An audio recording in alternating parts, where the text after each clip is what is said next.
Pressure liquid chromatography. Firstly, let us look at its synopsis, introduction, principle, its types, block diagram of HPLC, instrumentation, what kind of instruments are used to perform high performance liquid chromatography, and a few advantages of it. So, firstly, let us look at the introduction.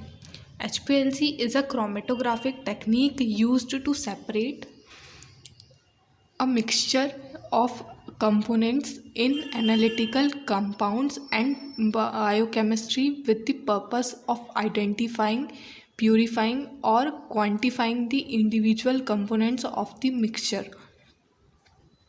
इसका मतलब कि chromatography एक ऐसी technique, ये वाली जो HPLC chromatography, ये ऐसी टेक्निक है जिससे क्या अपन मिक्सचर ऑफ कंपाउंड्स को सेपरेट करते हैं, उन्हें आइडेंटिफाई करते हैं या प्यूरीफाई करते हैं। ये सब के लिए हम क्या यूज़ करते हैं? HPLC। ये एक तरह से मॉडिफाइड फॉर्म है गैस क्रोमेटोग्राफी का और एप्लीकेबल है volatile as well as non volatile compounds के लिए, दोनों के लिए ये एप्लीकेबल है। और ये क्या है, ये क्वालिटेटिव एनालिसिस और क्वांटिटेटिव एनालिसिस दोनों के लिए यूज़ होती है। अब ये क्या है, इसका रेजोल्यूशन बहुत हाई होता है और सेपरेशन कैपेसिटी भी अच्छी होती है इसकी। Let us look at the principle of it. इसकी प्रिंसिपल क्या है कि HPLC किस प्रिंसिपल पे बेस्ड है? एड्जॉर्प्शन और पार्टीशन क्रोमेटोग्राफी, ये दोनों प्रिंसिपल पे बेस्ड है।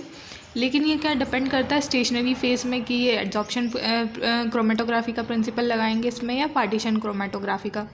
अगर स्टेशनरी फेज सॉलिड है तो ये एड्जॉर्प्शन क्रोमेटोग्राफी पे बेस्ड रहेगा, लेकिन अगर स्टेशनरी फेज लिक्विड है तो हम इसमें पार्टीशन क्रोमेटोग्राफी की प्रिंसिपल इसमें यूज़ होगी, ये इस पे बेस्ड रहेगा। अब जो HPLC के टाइप्स है, ये भी डिफरेंट टाइप्स के HPLC होते हैं। पहले क्या, based on mode of chromatography, normal phase mode and reverse phase mode. Normal phase mode में क्या है, stationary phase is polar in nature. जो स्टेशनरी फेज रहता है वो लिक्विड रहेगा, जो हाइड्रोफिलिक रहेगा एक तरह से हम कह सकते हैं, और जो मोबाइल फेज रहेगा वो नॉन पोलार रहेगा यानी हाइड्रोफोबिक। ये generally normal phase chromatography mode है ये। और polar molecule takes longer time to be detected, और जो पोलार मॉलिक्यूल्स रहते हैं हाइड्रोफिलिक टाइप के रहते हैं वो क्या थोड़ा टाइम लगाते हैं डिटेक्ट होने में। और सेकंड इसका टाइप है रिवर्स फेज मोड। ये क्या है, इसमें इसका जस्ट अपोजिट रिवर्स फेज होगा, मतलब कि जो स्टेशनरी फेज है वो नॉन पोलार होगा और जो मोबाइल फेज है वो पोलार होगा नेचर में। सेकंड है based on principle of separation. पहला है एड्जॉर्प्शन क्रोमेटोग्राफी, सेकंड है ion exchange chromatography and third size exclusion और gel permeation chromatography. Adsorption chromatography क्या है, separation of components takes place because of difference in affinity of compounds towards stationary phase. Ion exchange, ion use होगा separate करने के लिए mixture को similar charged ions के लिए। साइज इल्यूजन, समझ ही आ रहा है कि साइजेस के हिसाब से सेपरेशन होगा।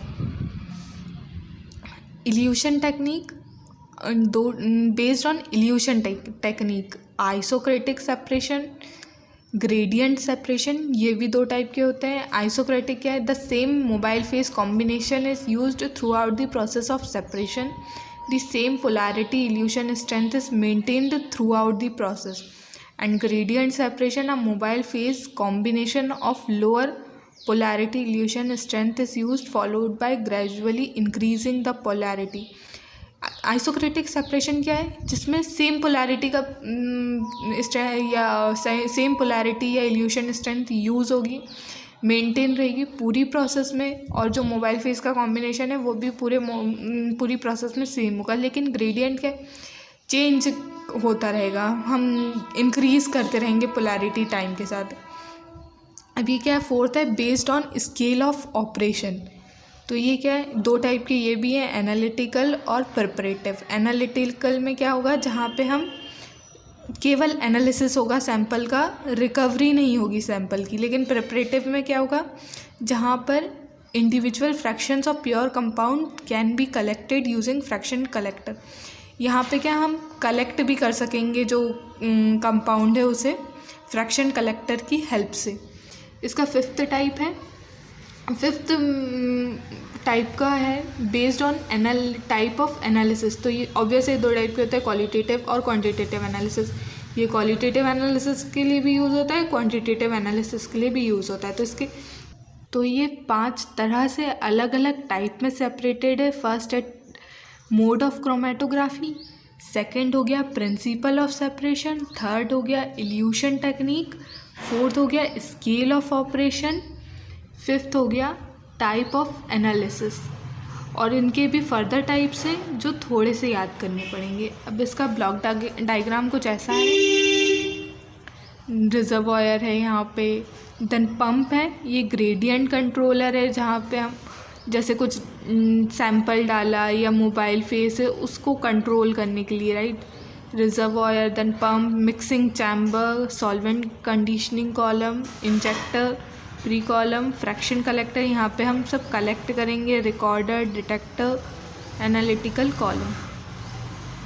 अब हम इसके एडवांटेजेस बाद में देखेंगे, पहले हम इसका इंस्ट्रूमेंटेशन देखते हैं। इसका इंस्ट्रूमेंटेशन ऐसा है, ये है यहाँ पे हम मोबाइल फेस डालेंगे, ये पंप है, ये इंजेक्टर से हम सैंपल डलेगा, और ये HPLC कॉलम है जो कि जिसमें क्या फिल करते हैं हम, सॉलिड एब्जॉर्बेंट मीडियम, इसमें ये फिल होता है। और ये हम यहाँ पे रिवर्स फेस HPLC एक्सप्लेन कर रहे हैं, इसलिए यहाँ पे क्या जो मोबाइल फेस यूज़ करेंगे वो कौन सा यूज़ करेंगे हम, हाइड्रोफिलिक। और यहाँ पे ऑब्वियस है, यहाँ पे हम हाइड्रोफोबिक यूज़ करेंगे। अगर यहाँ पे हम मोबाइल फेस हाइड्रोफिलिक यूज़ कर रहे हैं तो स्टेशनरी फेस हाइड्रोफोबिक यूज़ करेंगे। अब देखिए यहाँ पे हमने लिखा ही था ऑलरेडी कि रिवर्स फेस में क्या होगा, रिवर्स फेस में क्या स्टेशनरी फेस हाइड्रोफोबिक होगा और मोबाइल फेस हाइड्रोफिलिक होगा। हम ये वही एक्सप्लेन कर रहे हैं, वही टाइप के HPLC एक्सप्लेन कर रहे हैं। तो यहाँ पे हमने मोबाइल फेस यूज़ करा है जिसमें 90% समथिंग वाटर होता है और 10% ऑर्गेनिक सॉल्वेंट होता है। तो हमने यहाँ से मोबाइल फेस डाला, देन इंजेक्टर से यहाँ पे सैंपल हुआ, पंप के थ्रू ये HPLC कॉलम में गया। तो जो सबसे पहले क्या हमें पता है यहाँ पे क्या है, हाइड्रोफोबिक मॉलिक्यूल्स है, तो जिसकी वजह से हाइड्रोफिलिक इनके साथ बाइंड नहीं होंगे और आगे बढ़ जाएंगे और डिटेक्टर में डिटेक्ट होके ग्राफ बनाएंगे, ग्राफ में डिटेक्ट होंगे और सबसे पहले ये जो वेस्ट मटेरियल है इसमें आ जाएंगे। तो यहाँ पे सबसे पहले कौन से आएंगे, हाइड्रोफिलिक वाले आएंगे। और फिर से हम सेम प्रोसेस होगी, लेकिन इस बार क्या होगा, हर टाइम हम क्या करेंगे, इसकी जो हाइड्रोफिलिक वाले हैं इनकी क्वांटिटी चेंज करते रहेंगे, जिसकी वजह से वो क्या धीरे से हाइड्रोफोबिक हो जाएंगे और बाद में वो भी HPLC कॉलम से पास होके ये वेस्ट चैम्बर में आ जाएंगे और डिटेक्ट हो जाएंगे। तो ये इसमें अलग अलग तरह के ग्राफ बनेंगे और उनके वो ग्राफ के बेसिस पे हम कैलकुलेट कर लेंगे कि किसका क्वांटिफाई कर लेंगे, मटेरियल्स को सेपरेट कर लेंगे और आइडेंटिफाई कर लेंगे। ये इसका डायग्राम है। और इसमें जनरली कॉलम्स में क्या होता है, हम ये जो कॉलम्स होते हैं ये ग्रेविटेशनल फोर्स की वजह से इसमें से जो मोबाइल फेस है वो पास हो जाता है, लेकिन इसमें हमें प्रेशर देना पड़ता है, इसलिए इसे हाई प्रेशर लिक्विड क्रोमेटोग्राफी भी बोलते हैं। अब ये इसके इन्हीं के नाम हैं बेटर फॉर्म में, मैंने उनको एक्सप्लेन कर दिया है, बट आपको लिखना हो तो ये इसके लिए। और एडवांटेजेस पर भी नज़र डाल लेते हैं। ये सिंपल है, रैपिड है, रिप्रोड्यूसिबल है, इसकी सेंसिटिविटी हाई है, हाई परफॉर्मेंस है, नाम ही हाई परफॉर्मेंस है तो ना हाई परफॉर्मेंस तो है ही। रैपिड प्रोसेस है जिसकी वजह से टाइम सेव होता है बहुत, रेजोल्यूशन इसका हाई रहता है, सेपरेशन कैपेसिटी भी हाई रहती है, ये इंट्रोडक्शन में हमने लिखा ही है।